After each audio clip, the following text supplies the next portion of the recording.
I started drinking at a young age. I started drinking when I was probably 13 or 14. I grew up in a middle-class family. My parents owned their own business. We weren't poor, but we weren't rich. My parents were social drinkers.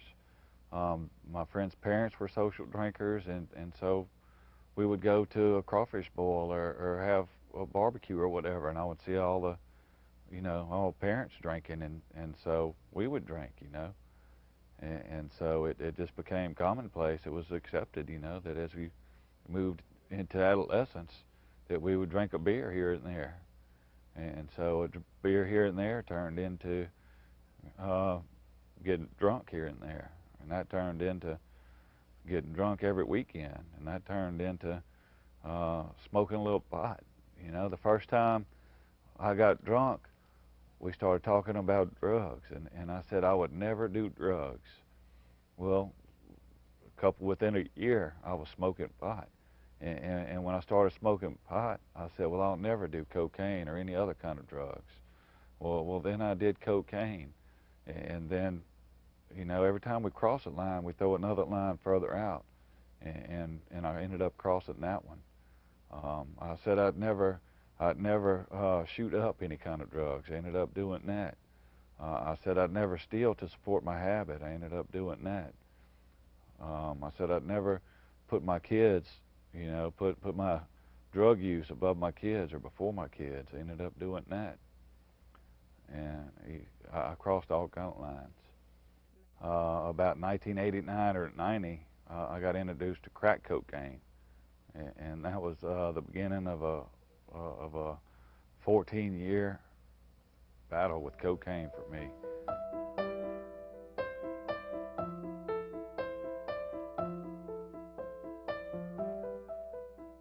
I ended up and lost everything. I lost friendships. I lost material possessions. I lost jobs and apartments, all kind of money. I have a set of 17-year-old twins, a boy and a girl, and their mother and I got divorced before they turned 1 year old. I always spent every other weekend with them, except towards the end of my addiction, the last, say, 2 years. It got pretty bad. There would be times when um, I would talk to them and tell them I was on my way to come get them, and the dope man would show up before I left, and then there was I wasn't coming to get them. I wasn't going to answer the phone, and they just wouldn't see or hear from me. And then towards the end, I just had lost contact for a time, um, and in hindsight, I realized how much of their lives I actually missed.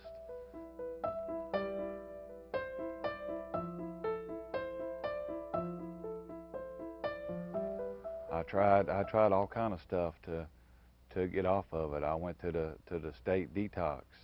I went to the 28-day program at Red River.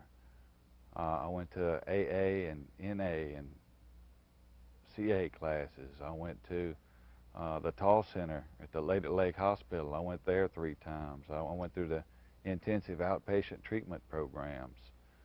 I spent $1,200 on hypnosis trying to hypnotize myself not to smoke crack. I tried everything, and nothing seemed to work. I can remember sitting in an AA meeting and wondering how I was going to live the rest of my life, knowing what it feels like to drink and to get high and never doing it again. I couldn't imagine it.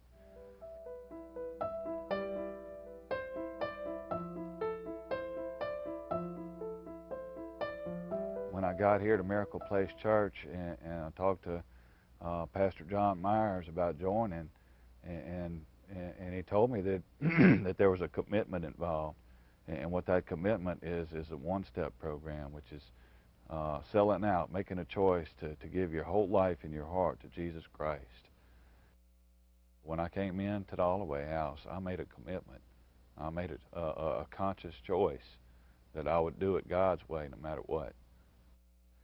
And I knew that I had never given God an honest shot. I knew that I had never given Him 100%. And so I made a decision to sell out, to give God 100%. And He came into my life and into my heart, and He changed me. And He delivered me, and He showed me a new life, a new way to live, and I've never been happier.